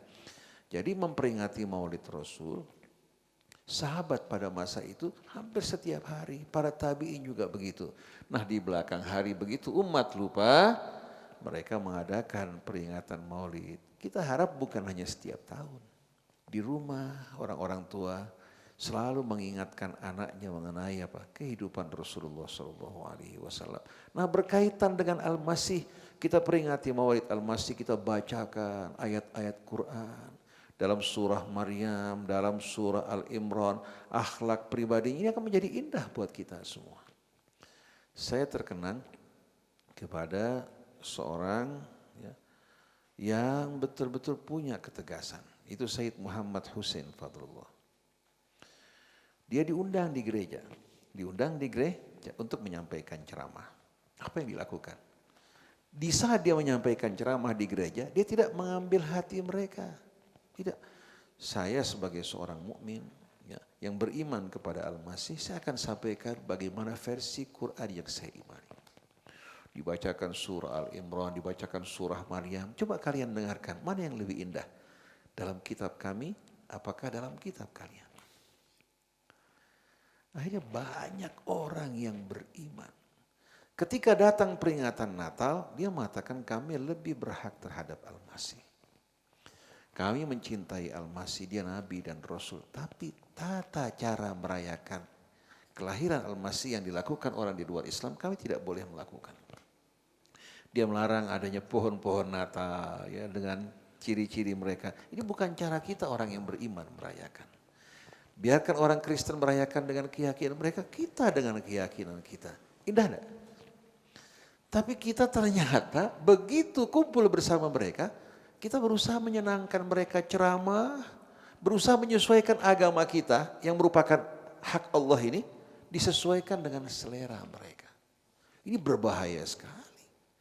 Jadi kalau kita memperingati Maulid Al-Masih, Maulid katakan Musa, lalu kehidupan Musa dengan seluruh tauhid disampaikan, atau Ibrahim sebagai sosok yang amat menarik, ini akan indah sekali betul-betul daripada ceramah isinya humor, porno, kotor, menjijikkan keluar dari mulut Ustadz. Betul enggak? Jadi semua orang tahu siapa itu Ibrahim, apa ciri-cirinya. Seorang pemuda yang cerdas, yang berani, yang tegas. Begitu pula Musa, begitu pula Isa. Ini sudah gak dikenal saat ini. Yang dikenal artis-artis, aktor-aktor, kemudian game. Betul gak sekalian? Kita jumpai di mana-mana tempat orang bicara mengenai game sama handphone. Nah, bagaimana kita berhadapan dengan hal ini? Harus ada solusi. Jadi saya setuju sekali kalau kita peringatkan hal ini. Jadi yang kita tentang bukan Al-Masihnya. Karena Al-Masih yang mereka yakini, Yesus yang mereka, beda sama Al-Masih kita. Mereka mengatakan di bulan Desember, padahal bulan Desember musim salju. Sedangkan Allah sebutkan dalam surah Maryam apa? Ya. Bagaimana wahuzzi ilaiki bijid'in nakhlati tusaqit alaiki rutaban janiyya. Itu pada saat Maryam sehabis melahirkan. Pohon korma tidak mungkin melahirkan rutab, korma-korma yang sudah matang ya. Kecuali pada musim panas. Itu enggak mungkin terjadi pada bulan Desember. Lalu bagaimana cara kita mengucapkan salam kepada Al-Masih? Quran ajarkan. Fa'atat bihi qaumaha tahmiluh qalu ya Maryamu laqad ji'ti syai'an fariya. Ya ukhta Harun ma kana abuki imra'a saw'in wa ma kanat ummuki baghiya. فأشارت إليه قالوا كيف نكلم من كان في المهد صبيا قال إني عبد الله آتاني الكتاب وجعلني نبيا وجعلني مباركا أينما كنت وأوصاني بالصلاة والزكاة ما دمت حيا وبرا بوالدتي ولم يجعلني جبارا شقيا والسلام علي يوم ولدت ويوم أموت ويوم أبعث حيا ذلك عيسى ابن مريم قول الحق الذي فيه يمترون ما كان لله أن يتخذ من ولد سبحانه إذا قضى أمرا فإنما يقول له كن فيكون وإن الله ربي وربكم فاعبدوه هذا صراط مستقيم. Ini kalau dibacakan indahnya luar biasa sampai orang non muslim umat tergetar hatinya. Sayyidah Maryam membawa Isa sehabis kelahirannya ke tengah-tengah kaumnya. Kaumnya tanpa bertanya mengatakan, wahai Maryam, kamu telah melakukan satu perbuatan yang amat memalukan dan keji. Wahai saudari kami dari keturunan Harun, ayah kamu bukan seorang yang buruk, ibu kamu bukan seorang wanita lajur. Maryam yang bersedih, berduka pada saat tersebut, dia tidak menjawab. Dia tunjuk pada anaknya. Mereka mengatakan, wahai Maryam, bagaimana mungkin kami berbicara kepada anak yang masih bayi? Tahu-tahu Isa bin Maryam yang didukung oleh Roh Kudus berbicara, aku adalah hamba Allah. Inni Abdullah, atani al-kitab. Dia memberikan aku Alkitab. Wa ja'alani nabiyya, dan menjadikan aku sebagai seorang nabi. Wa awsani bis salati waz zakati ma dumtu hayya. Tuhanku memberikan wasiat padaku untuk mendirikan salat, mengeluarkan zakat sepanjang hidupku. Wa barram biwalidati, dan berbakti pada ibuku. Walam yaj'alni jabbaran syaqiyya, dan dia tidak menjadikan aku sebagai orang yang sombong lagi durhaka. Wassalamu alayya yauma wulidtu, salam sejahtera pada saat aku dilahirkan. Wa yauma amut, ketika aku mati. wa yauma ub'atsu hayya, dan ketika aku dibangkitkan. Dzalika Isa bin Maryam, itulah Isa bin Maryam yang sebenarnya. Qaulul haqqil ladzi fihi yamtarun, ucapan hak yang memutuskan apa yang mereka perselisihkan. Maka lillahi an yattakhidha min walad, mustahil bagi Allah untuk memiliki anak. Subhanah, maha suci Allah. Bila dia menghendaki sesuatu, dia cukup mengatakan kun fayakun. Dan Tuhanku adalah Tuhan kalian Allah, sembahlah dia, inilah jalan yang lurus. Kalau kita mengucapkan salam, assalamu alaika ya Isa bin Maryam, ya Abdullah wa Rasulah. Assalamu alaika yauma wulidta wa yauma mutta wa yauma tub'atsu hayya. Kita ucapkan salam pada beliau, lalu salam, wassalamu ala manittaba'a hudak. Salam sejahtera bagi yang mengikuti kamu. Wa amana bik, yang beriman pada kamu. Wa abadallah wa lam yusyrik bihi syai'a kama da'auta wa amart, dan beribadah pada Allah, tidak mempersekutukan Allah dengan sesuatu sebagaimana yang kamu ajak dan kamu perintahkan. Kan indah sekali hari sekalian. Kira-kira kalau seandainya orang Islam menyampaikan selamat semacam ini ditulis untuk orang non-muslim, umat Kristen, kira-kira hari sekalian dia akan bahagia apa tidak? Kita ucapkan selamat, ya. Dia mau menerima apa tidak? Salam sejahtera, tapi sebagai seorang nabi dan rasul. Kita enggak melakukan ini, yang kita lakukan, kita ikuti tradisi mereka selamat Natal. Karena ingin mengharapkan ridha mereka, tapi melakukan perbuatan yang dimurkai Allah Subhanahu wa taala. Sedangkan dalam kubur Allah bersama kita, malaikat-malaikat yang bertugas bertanya bersama kita, mereka di mana? Kuasa mereka menolong kita. Oleh karena itu jangan kita cari keridhaan makhluk di hadapan kemurkaan Allah. Yang saya heran justru ulama yang diberikan ilmu justru mengajak kepada hal-hal yang tidak benar. La haula wala quwata illa billah. Jadi insyaallah mungkin barang satu hari nanti kita di sini sama-sama memperingati maulidnya Isa ibnu Maryam. Umpamanya di bulan April atau bulan Mei, betul enggak? Kita peringati maulid beliau. Kita ajak umat Kristen datang, dengarkan bagaimana maulid kita. Betul enggak? Insya Allah mudah-mudahan.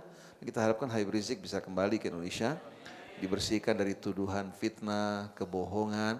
Dan ini perjuangan. Apa yang dialami Habib Rizik tidak akan hilang dari kebaikan. Kita enggak tergesa-gesa. Seandainya kita diwafatkan, sebelum kita melihat kemenangan, sebetulnya kita telah menang. Karena tugas kita berjuang bukan untuk mencari kemenangan. Berjuang, kemenangan Allah yang menentukan. Wa man nasru illa min indillahil. Jadi semua perjuangan kita asal benar dalam keridhaan Allah, tidak akan pernah mengalami kerugian. Kita tidak tergesa-gesa. Wa mal hayatud dunya fil akhirati illa qalil. Yang penting kita hidup dalam kebenaran dan mati dalam kebenaran. Berkumpul dalam keridhaan Allah bersama Rasulnya Muhammad sallallahu alaihi wasallam. Subhanakallahumma wa bihamdik asyhadu an la ilaha illa anta astaghfiruka wa atubu ilaik wal afu minkum. Wassalamu alaikum warahmatullahi wabarakatuh. Alhamdulillah telah selesai dialog kita pada kali ini. Semoga permasalahan hukum Natal sudah menjadi terang benderang soal bagaimana hukumnya dan apa mauqif Al-Quran terhadap permasalahan hukum Natal. Nah, sekali lagi ditanya nih, bangunin yang pada tidur nih. Jadi hukum Natal hukumnya apa? Mengucap Natal hukumnya apa? Haram. Jadi tidak boleh mengucap Natal. Nah, InsyaAllah ada maulid Nabi Isa alaihi salam. Sini ada ketum sama ketum. Sallu ala Nabi. Tapi boleh disiap-siap, sudah masuk waktu Jumat.